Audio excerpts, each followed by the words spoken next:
नमस्कार, मैं हूं श्वेता सिंह और आप देख रहे हैं आज तक। भारतीय दंड संहिता की धारा 124A जो देशद्रोह या राजद्रोह को अपराध बनाती है। क्या आज की तारीख में इस कानून का गलत इस्तेमाल होता है? क्या देश के खिलाफ बोलना और सरकार के खिलाफ बोलने के बीच कोई रेखा नहीं खींची जा रही?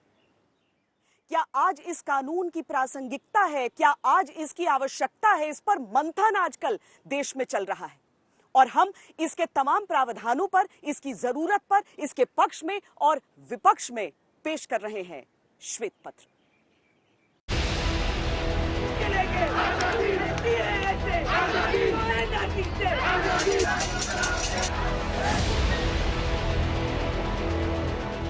देशद्रोह अक्षम्य है, पर देशद्रोह है क्या? देशद्रोह, राजद्रोह, राजद्रोह, राजद्रोह।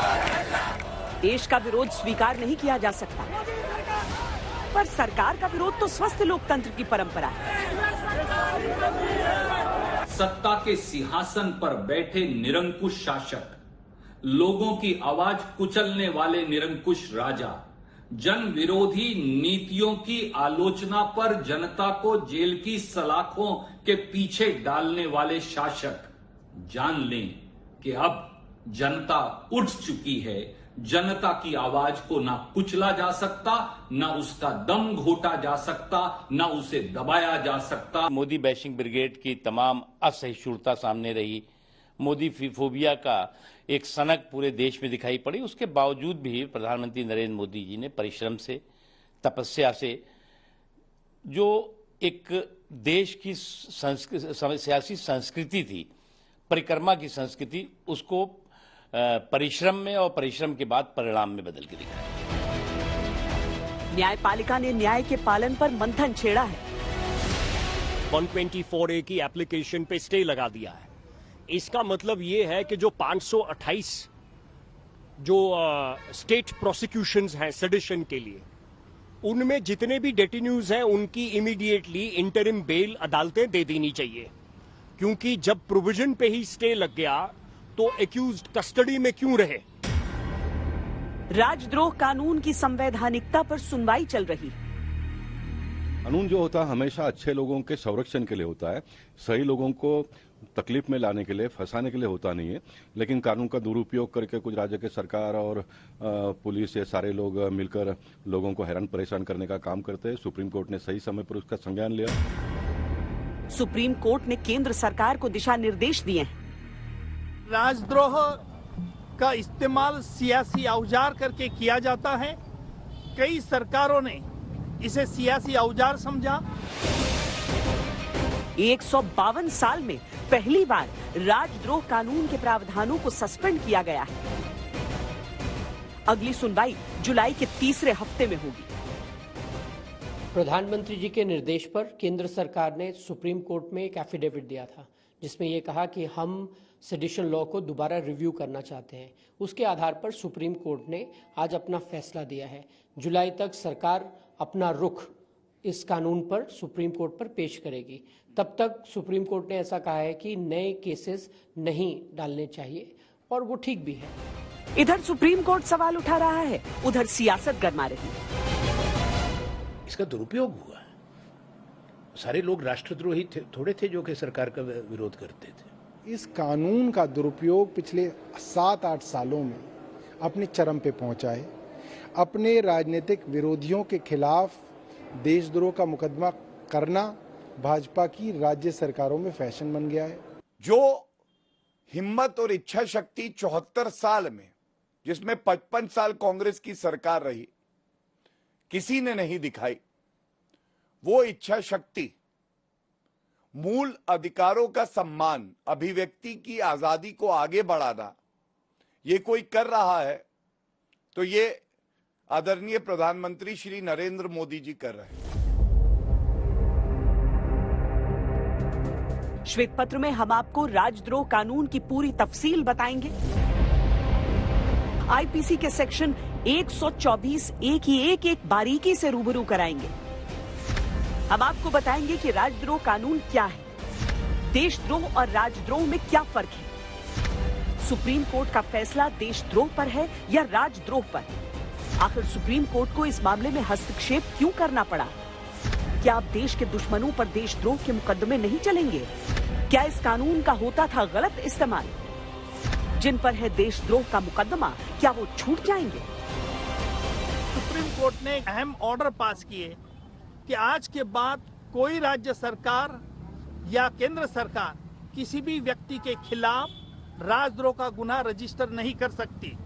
दूसरी अहम बात आज यह है कि सेंट्रल गवर्नमेंट ने ये बात इन प्रिंसिपल मान ली कि इस राजद्रोह का इस्तेमाल कई सरकारों ने गलत तरीके से किया है, अपने पॉलिटिकल अपोनेंट्स को दबोचने के लिए किया है, और इसीलिए इसका मिसयूज अवॉइड करने के लिए सेंट्रल गवर्नमेंट ने कुछ अमेंडमेंट्स के सुझाव दिया है।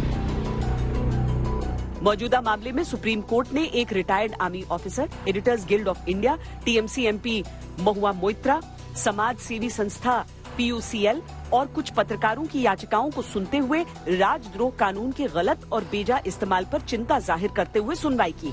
ऐसा पहली बार हुआ कि सुप्रीम कोर्ट ने सुनवाई के दौरान किसी कानून के इस्तेमाल को होल्ड पर रख दिया। केंद्र सरकार ने अपील की थी कि राजद्रोह कानून को रद्द न किया जाए, न ही इसको होल्ड किया जाए। सुप्रीम कोर्ट में सॉलिसिटर जनरल तुषार मेहता ने कहा था, राजद्रोह कानून की धारा के तहत संज्ञेय अपराध को दर्ज करने से रोका नहीं जा सकता है। इस धारा के इस्तेमाल को लेकर केंद्र सरकार एक दिशा निर्देश जारी कर सकती है, जिसका मसौदा तैयार कर लिया गया है। इस तरह के अपराध पर सरकार या कोर्ट का अंतरिम आदेश के जरिए स्टे लगाना सही अप्रोच नहीं हो सकता। हालांकि केंद्र सरकार की दलीलों को दरकिनार करते हुए सुप्रीम कोर्ट ने राजद्रोह कानून को होल्ड पर डाल दिया। We respect each other. Court should respect the government, legislature, so as government also should respect court. We have clear demarcation of boundary, and that Lakshman Rekha should not be crossed by anybody. धारा 124A के तहत कई मामले इस समय देश में लंबित हैं, तो ये जानना भी जरूरी हो जाता है कि अगर वाकई कोई रिव्यू होता है या फिर इस धारा को लेकर कोई पुनर्विचार होता है, तो जिन लोगों पर मामले पहले से चल रहे हैं उनका क्या होगा? सुप्रीम कोर्ट के अनुसार जब तक केंद्र सरकार इस कानून पर पुनर्विचार कर रही है, तब तक नए मामले दर्ज नहीं होंगे। पर मौजूदा समय में देश में कई लोगों पर राजद्रोह के मुकदमे चल रहे हैं। अमरावती से सांसद नवनीत राणा और उनके विधायक पति रवि राणा पर हनुमान चालीसा को लेकर उठे मामले पर महाराष्ट्र सरकार ने राजद्रोह का मुकदमा दर्ज किया। महाराष्ट्र में ही एक ट्वीट को लेकर कंगना रनौत पर राजद्रोह लगाया गया।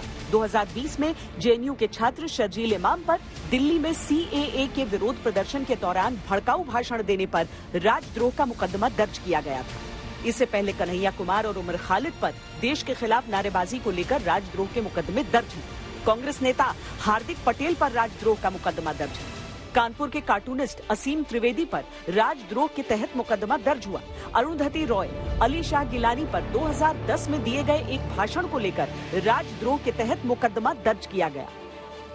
राजस्थान सरकार ने 2003 में प्रवीण तोगड़िया पर त्रिशूल बांटने को लेकर राजद्रोह का केस दर्ज किया था।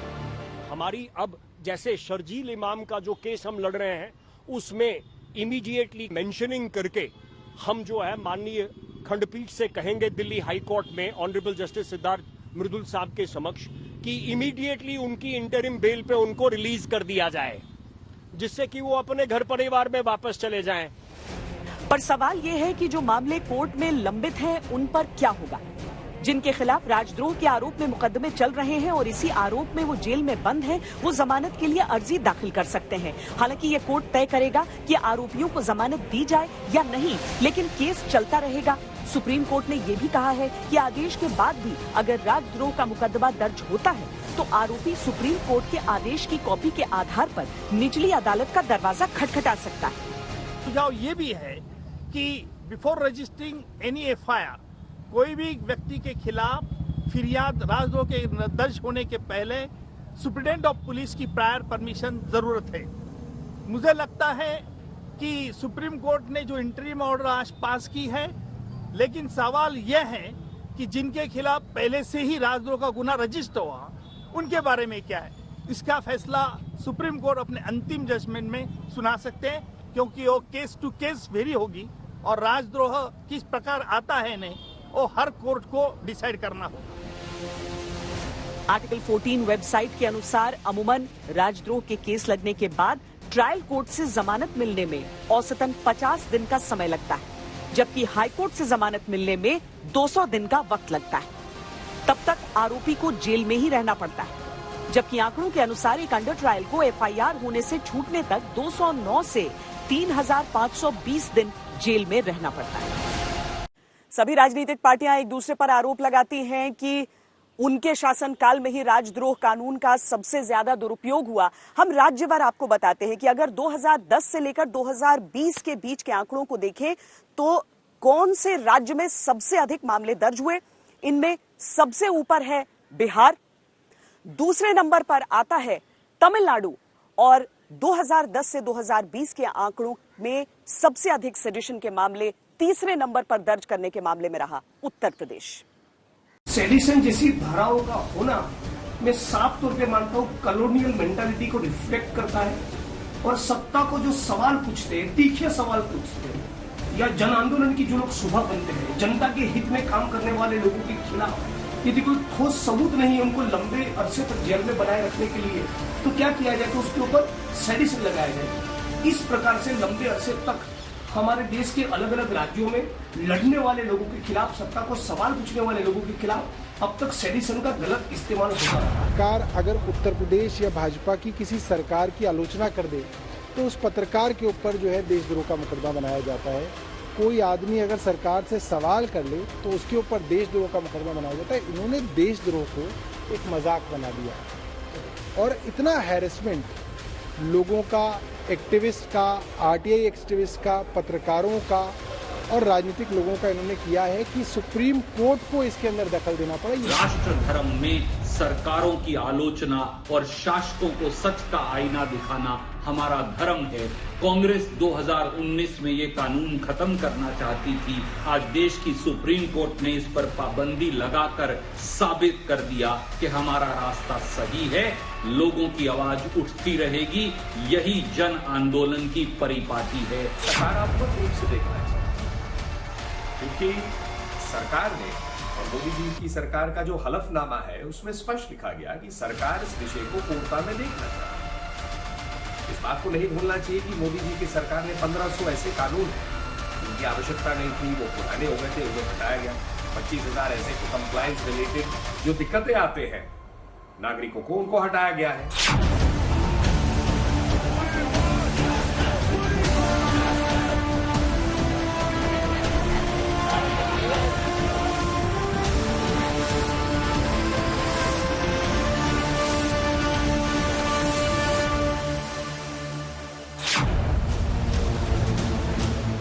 राजद्रोह पर बहस छिड़ी तो सियासी गलियारों में राजनीति गरमाने लगी। आरोपों के दौर चलने लगे, मंथन होने लगा कि कानून तो सभी की सरकार में था, लेकिन किसकी सरकार में हालात बेहतर थे। सुप्रीम कोर्ट ने इस बात को महसूस किया कि आज़ादी के इतने लंबे समय के बीत जाने के बाद भी वो कानून जो अंग्रेज अपने फायदे के लिए इस्तेमाल किया करते थे और स्वतंत्रता सेनानियों की आवाज़ को कुचलने के लिए इस्तेमाल किया करते थे, ठीक उसी प्रकार से मोदी सरकार उसका दुरुपयोग और इस्तेमाल कर रही है। और मैं समझता हूं कि सुप्रीम कोर्ट का जो निर्देश आया है बहुत स्पष्ट है और एक प्रकार से यूँ कहा जाए कि इस कानून का दुरुपयोग रोकने की दिशा में एक ठोस कदम उठाया गया। केंद्र सरकार द्वारा एक हलफनामा सर्वोच्च न्यायालय के समक्ष पेश किया गया, जिसमें बिल्कुल स्पष्ट ये कहा गया है कि राजद्रोह सेक्शन 124A ऑफ आईपीसी, इस पे केंद्र सरकार पुनर्विचार करेगी। जो ऐतिहासिक भूल कांग्रेस सरकार द्वारा हुई, उस ऐतिहासिक भूल का सुधार एक ऐतिहासिक निर्णय लेकर केंद्र की सरकार कर रही है। ये वैसे ही है जैसे अनुच्छेद 370 एक और ऐतिहासिक भूल का सुधार केंद्र सरकार ने किया था। राजद्रोह पर 2010 से 2021 तक का आंकड़ा रखने वाली वेबसाइट आर्टिकल 14 के अनुसार इस दौरान देश में राजद्रोह के 867 केस दर्ज हुए। 13,000 से ज्यादा लोगों पर मुकदमा दर्ज किया गया। 2011 में एक साल में 130 राजद्रोह के मामले दर्ज किए गए। 2015 में एनडीए की सरकार के दौरान एक साल में राजद्रोह के 39 मामले दर्ज हुए। 2016 में एक साल में 72, 2020 में एक साल में 107 मामले राजद्रोह के दर्ज हुए।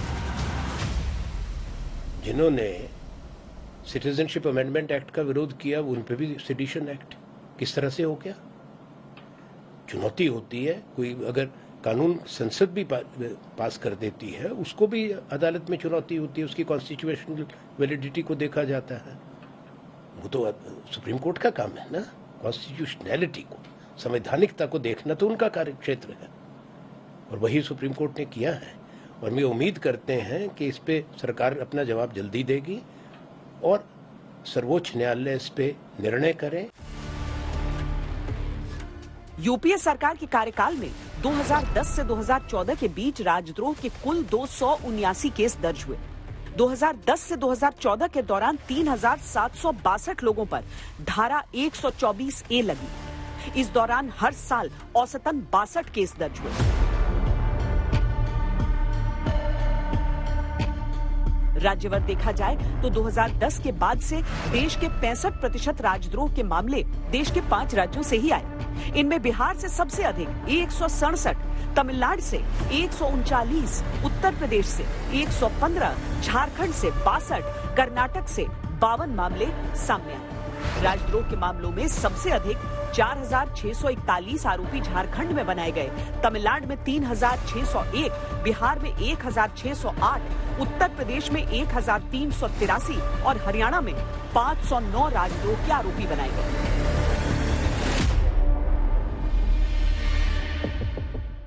क्या ये जो धारा है वो बेवजह लोगों पर लगाई जाती है? क्या इसका जो मकसद है उसे ये पूरा नहीं कर पाती? अगर 2014 से लेकर 2020 तक के आंकड़ों को देखें तो 399 ये मामले दर्ज किए गए, लेकिन केवल 8 कन्विक्शंस हुए, यानी कि केवल 8 मामलों में सजा हुई। तो क्या इस कानून को अगर, इस धारा को अगर हटा दिया जाएगा तो देश की सुरक्षा पर क्या वाकई कोई खतरा होगा?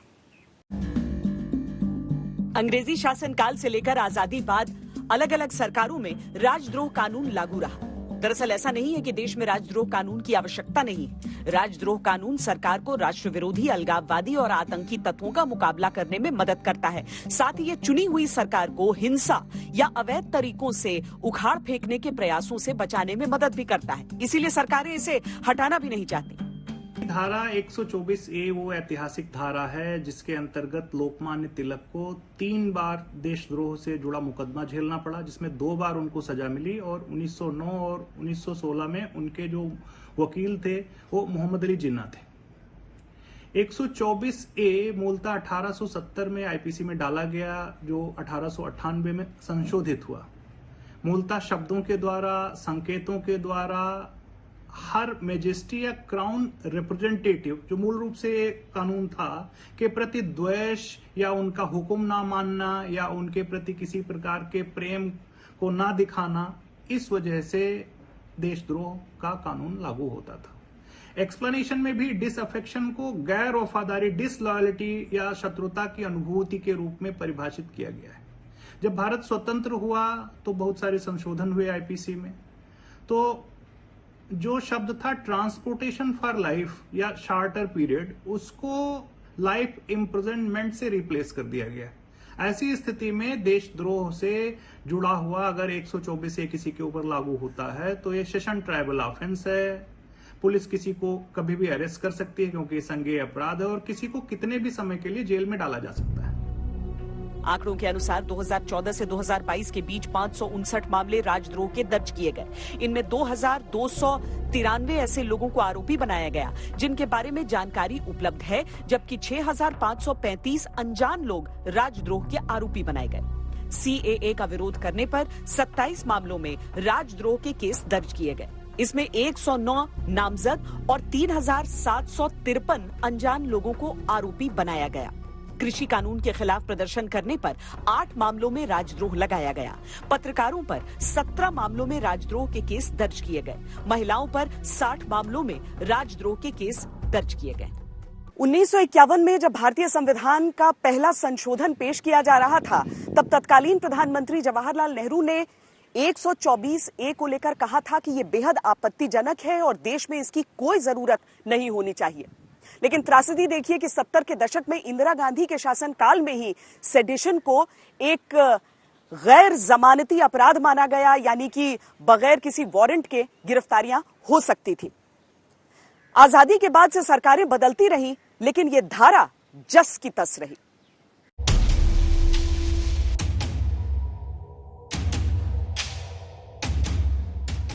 धारा 124 हमेशा से ही विवादित रही है, खासतौर से इसके राजनीतिक इस्तेमाल के आरोपों को लेकर। पंडित नेहरू इसके खिलाफ थे तो इंदिरा गांधी ने इसको गैर जमानती अपराध बना दिया था। लेकिन अदालतों ने कानून का गलत इस्तेमाल होने से रोकने के लिए हमेशा जोर दिया। इस धारा के इस्तेमाल को लेकर समय समय पर अदालतें और लॉ कमीशन एडवाइजरी जारी करते रहे। लॉ कमीशन ने 2018 में ऐसी ही एक एडवाइजरी जारी की थी, जिसमें कहा गया था कि धारा 124A सिर्फ उन मामलों में लागू होना चाहिए जहां किसी भी कार्य के पीछे की मंशा हिंसा और अवैध साधनों से सरकार को उखाड़ फेंकने की है। अभिव्यक्ति की स्वतंत्रता के अधिकार के हर गैर जिम्मेदार इस्तेमाल को राजद्रोह नहीं कहा जा सकता। सरकारी नीतियों से मेल न खाने वाले विचार व्यक्त करने के लिए किसी व्यक्ति पर राजद्रोह की धारा के तहत आरोप नहीं लगाया जाना चाहिए। देश या उसके किसी विशेष पहलू पर केवल अपशब्द कह देना देशद्रोह नहीं माना जा सकता।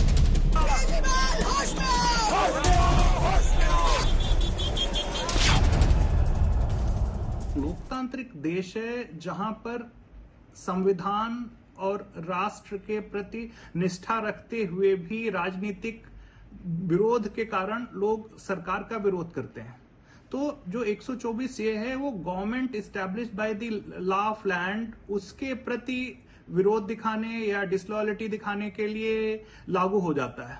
सरकारें हर 5 साल बाद परिवर्तित हो जाती हैं। इस प्रकार से अगर उसका क्रिटिसिज्म होता है, स्ट्रांग क्रिटिसिज्म होता है, ऐसी स्थिति में इस कानून को लागू नहीं किया जाना चाहिए। देखिए, मैं मानता हूं कि हमें नागरिक होने के कारण हमारी घटना ने हमें कोई मूलभूत अधिकार दिए हैं, जिसमें भाषण स्वातंत्र है, जिसमें लेखन स्वातंत्र है।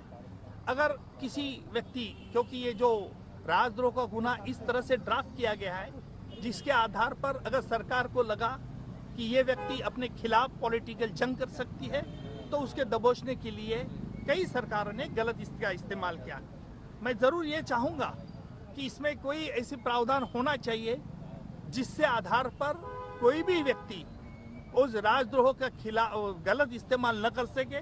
इसीलिए पिनल प्रोविजन की बहुत सख्त जरूरी है, ऐसे मुझे लगता है।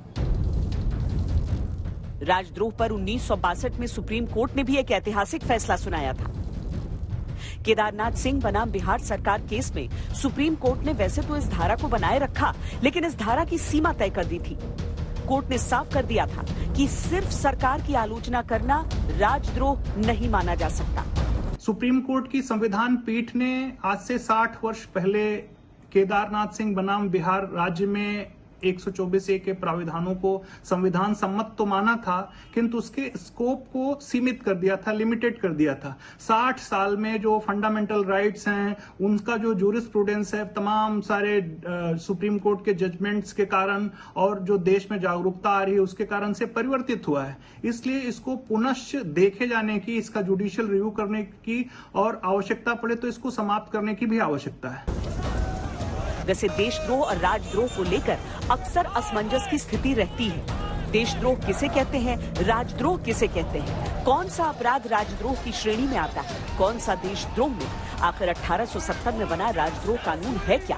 क्या देशद्रोह का कानून राजद्रोह से अलग है, या दोनों कानून एक ही सिक्के के दो पहलू? अमूमन राजद्रोह और देशद्रोह को लोग एक ही मान लेते हैं, मगर इनके अर्थ अलग अलग हैं। आम भाषा में समझा जाए तो जब सरकार की मानहानि या अवमानना होती है तो उसे राजद्रोह कहा जाता है, और जब देश की मानहानि या अवमानना होती है तो उसे देशद्रोह कहा जाता है। भारतीय दंड संहिता की धारा 124A के अनुसार अगर कोई भी व्यक्ति सरकार विरोधी सामग्री लिखता या बोलता है, या ऐसी सामग्री का समर्थन करता है, या राष्ट्रीय चिन्हों का अपमान करने का प्रयास करता है, और साथ में संविधान को नीचा दिखाने की कोशिश करता है, देश विरोधी नारेबाजी करता है, तो उसके खिलाफ राजद्रोह का मामला दर्ज करने का प्रावधान होता है। राजद्रोह सरकार के खिलाफ होता है और सरकार के खिलाफ शाब्दिक रूप से, मौखिक रूप से, लिखित रूप से अगर आप हिंसा करते हैं, हिंसा की मंशा होती है या आप विधि व्यवस्था खराब करते हैं तो आपके ऊपर राजद्रोह का मुकदमा चलता है और वो अपराध माना जाता है 124A हमारी जो भारतीय दंड संहिता है उसके तहत। ऐसे में अगर किसी को राजद्रोह कानून के अंतर्गत दोषी पाया जाता है तो उसे 3 साल की सजा से लेकर उम्र कैद तक हो सकती है। जब कोई व्यक्ति राजद्रोह में दोषी पाया जाता है तो वो कभी किसी सरकारी नौकरी के लिए आवेदन नहीं कर सकता। उसका पासपोर्ट रद्द कर दिया जाता है और उसे जब जरूरत हो तब कोर्ट में हाजिर होना पड़ता है। अगर कोई शख्स देश विरोधी संगठन से संबंध रखता है या सहयोग करता है तो वो देशद्रोह कहलाता है। इसके साथ ही देश के खिलाफ युद्ध की नीयत रखना, युद्ध की नीयत से हथियारों को जमा करना या हथियारों का निर्माण करना या फिर देश के दुश्मनों से हाथ मिलाकर उनसे हथियारों को लेकर उन्हें छुपा कर रखना, किसी आतंकी वारदात या अलगाववादी गतिविधियों में शामिल होना देशद्रोह के तहत आता है।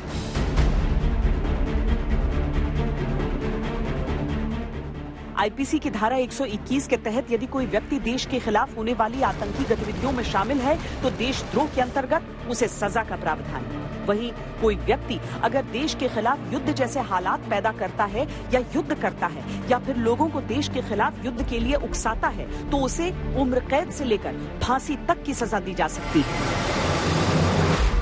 जो देशद्रोह है उसको हम अंग्रेजी में ट्रीजन कहते हैं, वो धारा 121 के तहत आता है भारतीय दंड संहिता के। इसमें देश के विरुद्ध अपराध होता है, उसकी सुरक्षा या अखंडता को खतरा पहुंचता है। आपने अगर ऐसा कोई अपराध किया है उसके द्वारा या आपने सरकार देश के खिलाफ आपने कोई युद्ध किया है तो उसको हम देशद्रोह कहते हैं। इस धारा पर मंथन की शुरुआत हुई तो देश के कानून मंत्री ने लक्ष्मण रेखा तक का जिक्र कर दिया, लेकिन इस समय जिस तरह की चर्चा चल रही है उसमें सरकार का रुख भी समझ लेते हैं। राजद्रोह कानून की धारा 124A को लेकर केंद्र सरकार कानून के दुरुपयोग की बात को स्वीकार तो करती है, लेकिन कानून को खत्म करने से इनकार भी करती है। केंद्र सरकार की तरफ से सुप्रीम कोर्ट में एक हलफनामा भी दायर किया गया था जिसमें केंद्र ने माना कि धारा 124A के प्रावधान आज के सामाजिक परिवेश के अनुरूप नहीं है। केंद्र सरकार ने कहा कि पीएम मोदी के दृष्टिकोण में भारत सरकार ने धारा 124A के प्रावधानों की फिर से जांच और पुनर्विचार करने का निर्णय लिया है। केंद्र सरकार ने कोर्ट को बताया है कि वो राजद्रोह कानून की वैधता पर फिर से विचार करेगी। केंद्र ने जो मसौदा तैयार किया उसके अनुसार राजद्रोह कानून के तहत FIR से पहले SP स्तर के अधिकारी केस की बहुत सावधानी से जांच करेंगे। वैसे केंद्र सरकार ने राजद्रोह कानून पर पुनर्विचार से पहले इस अर्जी पर रोक लगाने का आग्रह भी कोर्ट से किया था, जिस पर सुप्रीम कोर्ट ने कहा कि जब तक पुनर्विचार की प्रक्रिया पूरी नहीं हो जाती इस कानून के प्रावधानों का इस्तेमाल उचित नहीं होगा। अब इस मामले की अगली सुनवाई जुलाई के तीसरे हफ्ते में होगी, तब तक राजद्रोह कानून के तहत कोई नया मामला दर्ज नहीं होगा। 1857 की क्रांति के 3 साल बाद यानी 1860 में अंग्रेज इंडियन पीनल कोड लेकर आए, लेकिन इसमें धारा 124A को जोड़ा गया 1870 में और देश में सेडिशन का पहला मामला उसके 21 साल बाद दर्ज हुआ। ये कानून अंग्रेजों के वक्त का है जो महात्मा गांधी और गंगाधर तिलक और हमारे अन्य स्वतंत्रता सेनानियों के खिलाफ इस्तेमाल हुआ। आजादी के बाद से इस पे चर्चा है। हालांकि एक बार सुप्रीम कोर्ट ने कह दिया था, वहाँ की जो संवैधानिक पीठ थी, कि इसकी संवैधानिक वैधता को स्वीकार किया था, फिर बाद में इसको चुनौती हुई है और अब वो समय आ चुका है जब आज़ादी के 75 साल का हम अमृत महोत्सव मनाने जा रहे हैं तो इस कानून की कोई आवश्यकता नहीं।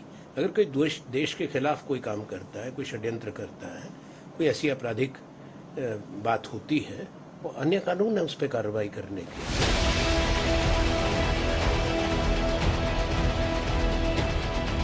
आज जिस कानून की चर्चा हो रही है उसकी नींव अंग्रेजों के जमाने में पड़ गई। 1837 में लॉर्ड मकॉले की अध्यक्षता वाले पहले लॉ कमीशन ने इंडियन पीनल कोड यानी आईपीसी को तैयार किया। 1870 में ब्रिटिश सरकार ने सेक्शन 124A को आईपीसी के 6ठे अध्याय में जोड़ा। 19वीं और 20वीं सदी की शुरुआत में इसका इस्तेमाल अधिकतर प्रमुख भारतीय स्वतंत्रता सेनानियों के लेखन और भाषणों के खिलाफ हुआ।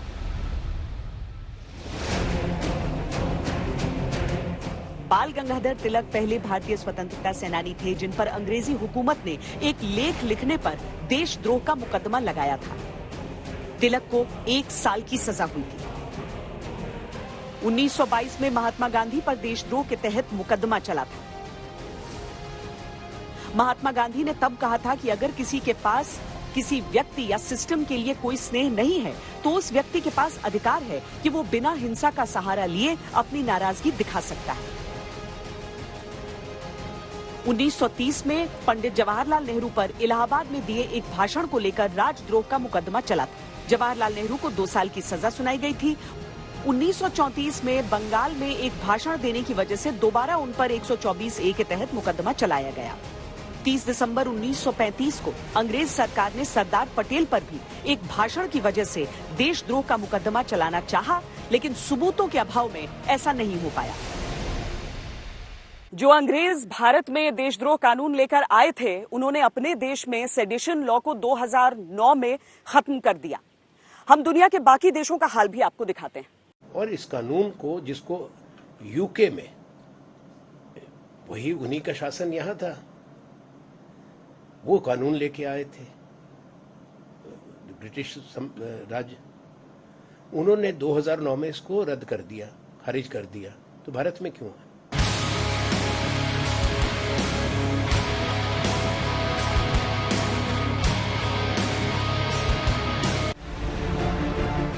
अठारह 1870 में राजद्रोह कानून का गलत इस्तेमाल करके जिस अंग्रेजी हुकूमत ने भारतीयों पर जुल्म किया, उस ब्रिटेन ने 2009 में इस कानून को रद्द कर दिया। हालांकि विदेशी नागरिकों पर देशद्रोह का मुकदमा चलाया जा सकता है। न्यूजीलैंड में संसद ने देशद्रोह कानून को खत्म करने वाले संशोधन विधेयक को भारी बहुमत के साथ पारित किया था। ये संशोधन विधेयक 24 अक्टूबर 2007 को पारित हुआ और 1 जनवरी 2008 से लागू हुआ। स्कॉटलैंड में 12 साल पहले ये कानून खत्म हो गया। इंडोनेशिया ने 2007 में देशद्रोह को असंवैधानिक घोषित कर दिया था। घाना में 21 साल पहले देशद्रोह कानून को खत्म कर दिया गया। 2010 में ऑस्ट्रेलियन लॉ रिफॉर्म कमीशन की सिफारिश पर नेशनल सिक्योरिटी अमेंडमेंट एक्ट 2010 में देशद्रोह शब्द को हिंसा के लिए उकसाने वाले अपराध में बदल दिया गया। अमेरिका में इसे लगभग एक डेड लॉ के रूप में माना जाता है। वहां 1798 के देशद्रोह एक्ट के जरिए इसे एक दंडनीय अपराध माना गया था। 1820 में इस एक्ट को खत्म कर दिया गया था। हालांकि पहले विश्व युद्ध के दौरान 1918 में अमेरिका ने फिर से देशद्रोह एक्ट को पारित किया था। हालांकि दुनिया में अब भी कई देश हैं जहां देशद्रोह कानून मौजूद है। इन देशों में ईरान, सऊदी अरब और मलेशिया जैसे देश शामिल हैं। हमारी इस खास पेशकश में आज के लिए इतना ही। देश और दुनिया की बाकी खबरों के लिए आप देखते रहिए आज तक।